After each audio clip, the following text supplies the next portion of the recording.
je v letu 2015 bolelo za rakom prostate. To je sicer zakostanj velika žleza, leži pod dnom sečnega mehurja in pred sprednjo steno danke.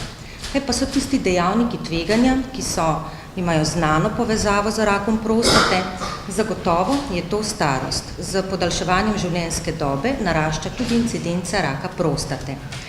Dokazana povezava je tudi v okviru družinske obremenjenosti, takih rakov je okrog 9%, in pa potrjena povezava je tudi rasna obremenjenost, zelo pogosto, na primer, obolevajo ameriški črnci.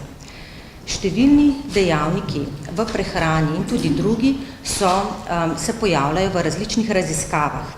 Izsledki teh so pogosto nasprotujoči oziroma trenutno pravzaprav velja, da se nobeden izmed dejavnikov, ki so jih proučevali in ki jih še proučujejo, ni potrdil kot dejanski bodisi varovalni dejavnik ali kot izrazit dejavnik tveganja.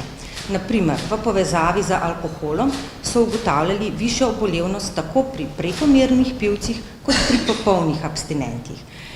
Tako da pravzaprav velja, da tudi po priporočilih Evropske urološke zveze, da se priporoča pravzaprav zdrav življenjski slog.